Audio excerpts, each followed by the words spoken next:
very difficult to build delta if the price hasn't stuck around unless we move into a prior delta that's still in play.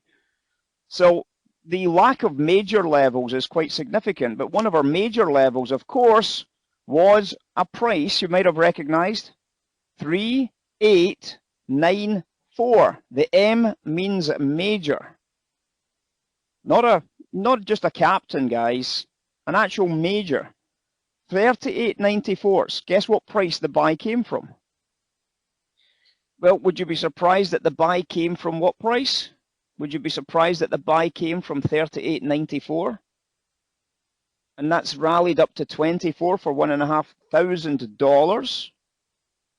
Well, not really surprised, would you? Because you've seen this many times over. And obviously, if you'd taken this trade on things like the NASDAQ, you'd have been even more surprised at just how good this trade really was against a value narrative that was evolving some incredible sexiness on the SPY VIX, for example. Did everybody see the bottom edge on the SPY VIX?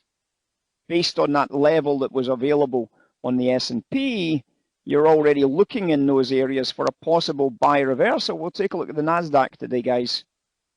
Does anybody see the NASDAQ reversal this morning? Look, bottom edge, value was massive value divergence against the Qs this morning. Massive value divergence against the Qs this morning. Is that not super uber sexy, guys? Yes or no?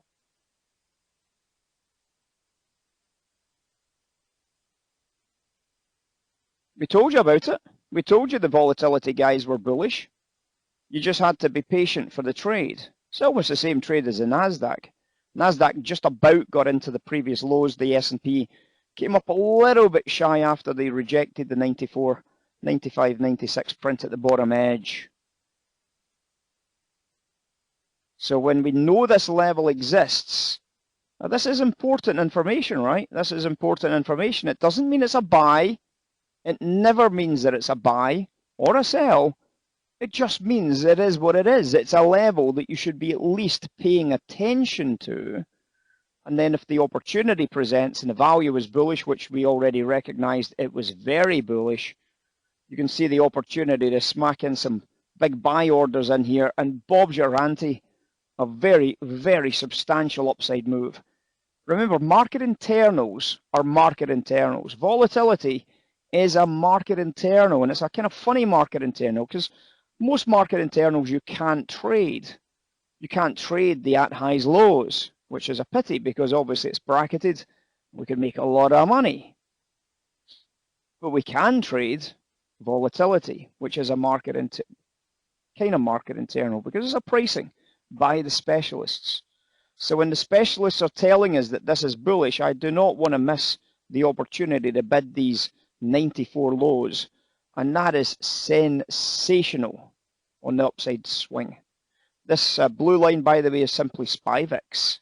Who would have thought SPY VIX could have given you $1,500 of upside profits today, guys? Crazy?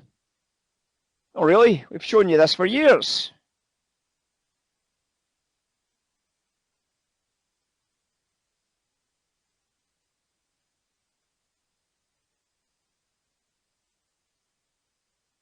So when you were trading that S&P trade, and you knew that the SPY VIX was so bullish, and you started to think to yourself, my goodness, get me in this bit of business. This is nuts.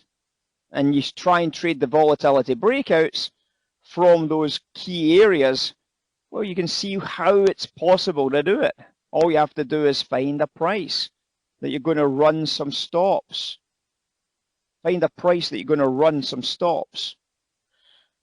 Well, the SPY VIX is an internal, Sebastian, so it is more powerful than the Qs against the YM. The reason why the Qs against the YM is a good trade is because it's a basically 24-hour trade that the SPY VIX isn't. The SPY VIX really only comes into its own. It does actually start in the London session, but it's not the best in the London session. But the Qs YM is far better for sentiment. The SPY VIX is a great trade. Now, there's reasons why the Qs YM sometimes doesn't work, and that's usually to do with interest rates, of course, whereas there is no reason why the SPY VIX should not work. There's no reason behind the SPY VIX not working. Now, some people might be confused at that. We have mentioned it before, and I have mentioned it several times, in fact. When I talked about the bottom edge on an S&P, for example, many people will buy dividend-type stocks in the early stages of a bottom edge forming just to be careful. And when they see that the market is definitely starting to hold up whilst the growth stocks are still cheap, then they will rotate into the growth stocks. So there are occasions where the NASDAQ will seem cheap at bottom edges against other markets because nobody's buying them. And because of that, you're not getting a read on the NASDAQ YM at the bottom edge. At the top edge, the NASDAQ YM is almost invincible, because as people close out the queues and they start buying into dividend stocks, that to me is a definite sell. But it's not as good as a buy trade, is it? We'll have to touch on this in Classroom if it's not known, but I have covered it before. It's not as good as a buy trade as it is a sell trade. It's not as good as a buy trade as it is a sell trade. And that's simply because people buy dividend stocks when they're not terribly sure. At least they're buying stocks, and because they're buying stocks, the VIX gets cheaper. And we start seeing that divergence before the Q's YM develops an upside.